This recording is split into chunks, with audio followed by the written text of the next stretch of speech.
Major League Baseball made an announcement today that nobody saw coming. Not the players. Not the managers. Not the analysts who have spent decades covering this sport. What MLB's front office dropped on the baseball world this afternoon was not a simple fine. It was not a warning.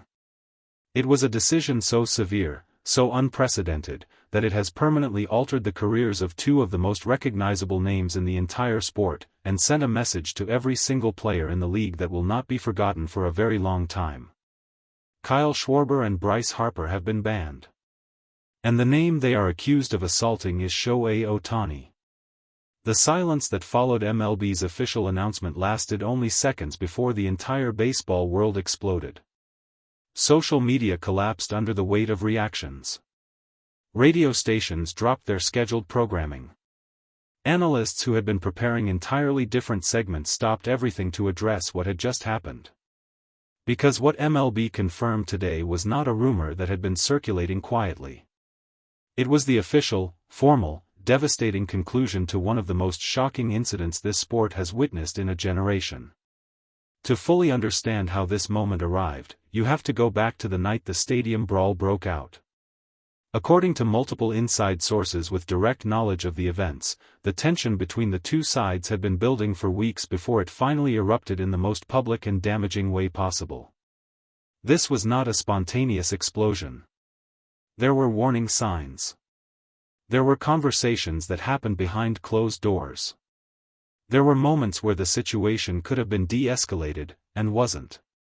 The game itself had been intense from the opening pitch. The atmosphere inside the stadium was already charged with an energy that players on both sides described as unlike anything they had felt during a regular season contest. According to multiple sources, several players noticed something was different before the game even started. The warm-ups were quieter than usual. Eye contact between certain players carried a weight that veterans in the clubhouse immediately recognized as dangerous. When the incident finally erupted, it did so with a speed and ferocity that caught nearly everyone present completely off guard. According to eyewitnesses on the field and in the dugout, what began as a verbal confrontation escalated within seconds into something far more serious.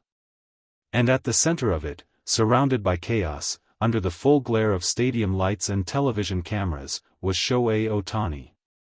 Ohtani has spent his entire MLB career conducting himself with a professionalism and dignity that has earned him universal respect across the league.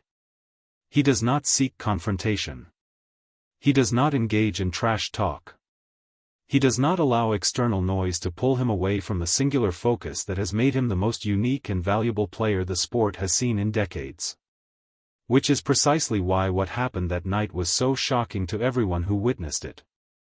According to multiple sources present at the scene, Ohtani was not the aggressor in any phase of what unfolded. He had been going about his business in the manner that anyone who has watched him play would immediately recognize, quietly, professionally, with complete concentration on the task in front of him. What he did not anticipate was what was coming directly toward him. Kyle Schwarber moved first. According to multiple eyewitnesses, Schwarber approached Ohtani with an intensity that immediately alarmed several players standing nearby. Words were exchanged. And then, before anyone could intervene, the situation crossed a line that cannot be uncrossed. Bryce Harper, according to those present, did not attempt to pull Schwarber back.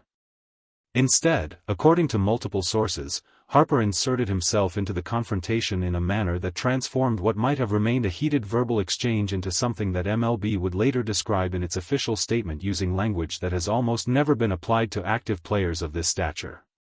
The benches cleared within seconds.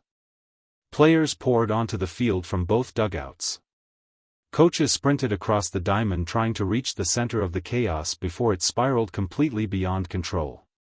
According to those present, the sounds inside the stadium in those moments were unlike anything a regular season crowd had ever produced, a mixture of shock, horror, and the kind of electric disbelief that only arrives when something truly unprecedented unfolds in real time. The aftermath was immediate and severe. Both teams were held in their respective clubhouses for over an hour following the incident. MLB officials arrived at the stadium before the evening was over. According to multiple inside sources, the conversations that took place between league officials and representatives from both organizations that night were extraordinarily serious in tone. There was no ambiguity about what had been captured on camera. There was no dispute about the sequence of events. The footage was clear. The witnesses were numerous. And the identity of those most directly involved was never in question. Kyle Schwarber and Bryce Harper were formally notified that evening that they were under immediate review by MLB's Office of the Commissioner. According to sources familiar with that notification, both players and their representatives were told in explicit terms that the league was treating this matter with the highest possible level of seriousness. The word used internally, according to multiple sources, was unprecedented. That word would prove to be entirely accurate. The days between the incident and today's official announcement were filled with a tension inside both clubhouses that players described as almost unbearable. According to multiple sources, the Philadelphia Phillies organization went into an immediate internal crisis mode. Meetings were held. Statements were drafted and discarded. Legal representatives were brought in. The organization was fully aware that what Schwarber and Harper had done carried consequences that no amount of public relations management could soften. Harper, according to those close to him, spent those days in a state of quiet but visible distress. This is a player who has built his entire public identity around passion and intensity, qualities that have made him one of the most compelling figures in the sport for over a decade. But passion and intensity have limits that even the most competitive players are expected to recognize. And according to multiple sources within the organization, Harper understood privately that he had crossed a line that the league would not treat lightly. Schwarber's situation, according to those familiar with his state of mind during those days, was similarly serious. Schwarber has always been regarded as one of the more emotionally grounded presences in any clubhouse he has occupied. Players who have been his teammates describe him as someone who rarely loses control, someone who brings a stabilizing energy even in difficult moments. Which is precisely why his involvement in this incident was so difficult for people inside the organization to reconcile. This was not the Kyle Schwarber that his teammates believed they knew. And that disconnect made the waiting period even more uncomfortable for everyone around him. When MLB's official announcement arrived today, it did so with a weight and formality that reflected the severity of what the league had determined. The statement from the commissioner's office was direct, detailed, and left absolutely no room for misinterpretation.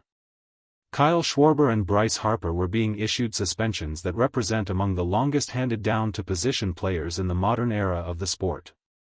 The specific language used in the announcement to describe the conduct directed toward Shohei Ohtani was striking in its severity, language that those who cover this sport professionally described as some of the strongest they had ever seen MLB use in an official disciplinary statement. The reaction from the Phillies organization, according to multiple sources, was one of grim resignation. There had been no realistic expectation that the penalties would be light. The footage was too clear. The witnesses were too numerous. And the identity of the player on the receiving end of the conduct, Shohei Ohtani, the face of MLB's global expansion, the player the league has built an enormous amount of its international brand around, ensured that the commissioner's office would feel the full weight of responsibility to respond with maximum seriousness. According to multiple sources inside the Phillies, the announcement landed in the clubhouse with the kind of silence that veteran players recognized immediately. Nobody cheered. Nobody expressed relief that it was finally over. The room simply absorbed the information in the same quiet, heavy way that all genuinely devastating news is absorbed, slowly, with the full understanding that nothing that follows will be quite the same as what came before. The implications for the Phillies' season are significant and immediate. Losing Schwarber and Harper simultaneously, even for a defined suspension period, represents a blow to the lineup that the organization cannot simply absorb without consequence. These are not depth pieces. These are not players who can be replaced by calling up a prospect from the minor leagues without the entire offensive structure of the team feeling the impact. Harper and Schwarber are the heartbeat of the Philadelphia offense. And with the season at a critical juncture, their absence will be felt in ways that could reshape the Phillies' entire postseason picture. According to multiple sources within the organization, manager Rob Thomson has already begun the difficult process of restructuring the lineup to absorb these absences. The conversations happening inside the Phillies coaching staff right now are not optimistic ones. They are the conversations of people trying to find a path forward through genuinely difficult circumstances entirely of the organization's own making.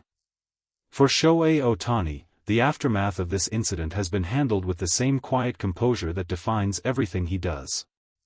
According to those close to him, Ohtani has not made public statements designed to amplify the controversy.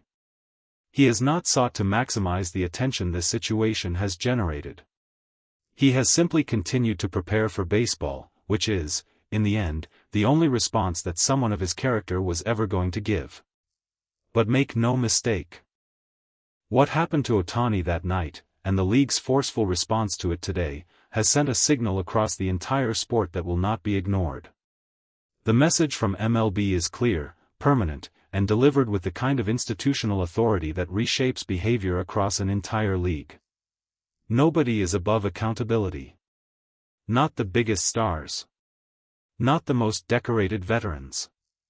Not the players with the largest contracts or the loudest fanbases. When you cross the line that Schwarber and Harper crossed, when you direct that kind of conduct toward any player, let alone the most prominent player on the planet, the consequences will be severe, public, and permanent. The Phillies are diminished. Two of baseball's biggest names are banned. And Shohei Ohtani, as he has done every single time the world has tested him, simply keeps moving forward. The baseball world is watching. And after today, it will never look at Kyle Schwarber or Bryce Harper the same way again. Thank you for watching. If this decision shocked you the way it shocked the entire baseball world, drop your reaction in the comments right now. And if you want every major MLB bombshell delivered to you before anyone else covers it, subscribe to the channel immediately. There is much more coming, and you cannot afford to miss it.